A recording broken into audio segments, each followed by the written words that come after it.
Okay, so that's good to know. Looking ahead now, 10 years.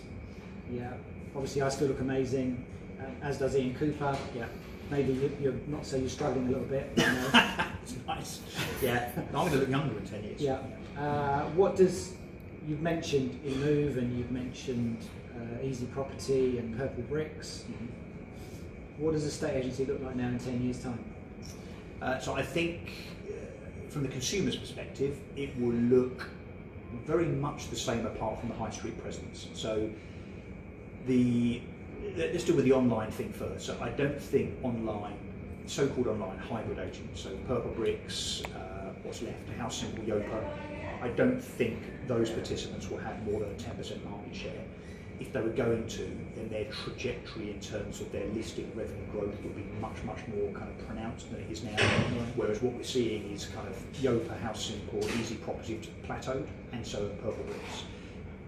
You can't imagine, surely, that Purple Bricks would spend or could spend any more money to re-accelerate that growth, because they're already spending more now than they've ever spent on marketing. So I don't think online hybrid dies, but I think it's kind of, it tops out in terms of market share of 10%. Yeah. But I think the big change we'll see, and surely one day Countrywide will see this, that there is absolutely no sustainable way of running an estate agency business in the future with 800 branches that are all increasing in cost on a monthly basis, yearly basis, in terms of rent rates and people costs. Yeah. And actually I think what I've realised is that definitely service is key, and I know service sounds a bit kind of, you might want to bleep this, but a bit wanky, but service in terms of accessibility, service in terms of just doing what you say you're going to do for the seller and buyer is really important. Yeah. So I don't mean sycophancy, I just mean being stand-up guys and doing what you said you're going to do. Your mission as an agent, or your mission when you're standing in the lounge saying this is what we're going to do and this is how good we are, back it up, just do what you said you were going to do. Yeah. So I think that's really important. You don't need a branch to do that. And actually what's happened, you've got loads and loads of really, really good agents in the UK that are listing negotiators, lettings negs, branch managers that are doing a really, really good job and earning 25 to 35 grand a year, because all of the money that does come into the business is being sucked up into rent, rates, photocopier leases, minis and so on.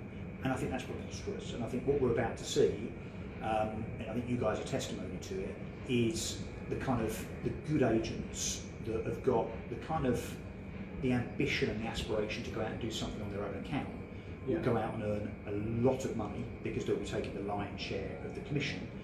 And the people that will lose out will be the likes of Countrywide that are blinkered enough to think they still need a real estate footprint of 800 branches, and of course the landlords that, where the likes of LSL are concerned, for instance, they've taken the strategic decision to cut their branch network because they realise it's not quite as important as perhaps it was 20 or 30 years ago. The big change now is the way that people enlist the services of an estate agent. So they go a lot more on recommendation, a lot more through social media, and through being kept in touch with by people that are in the business that understand how to touch them on a regular basis, so to speak, in a professional way, whereby they know where they are when they need them. What it isn't about is walking up and down a high street anymore like it was in the 80s, choosing an estate agent based on the flashiest, most colourful sign. That just isn't the case. We don't do that when we choose anything else now. If you look at any online business versus a high street business, the high streets now are littered with the graveyards of businesses like Toys R Us, Maplin, House of Fraser, Debenhams soon, many, many others. The way that people choose the supplier of a product or service is definitely much more kind of virtual, much more online. But then the people element in our business and estate agency, because the product, the service, whatever you want to call it, is so precious, so sensitive, it takes so long to convey from one from start to finish.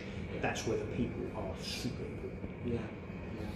So I think we'll see far fewer branches and hopefully more Starbucks and Costas on the high street instead.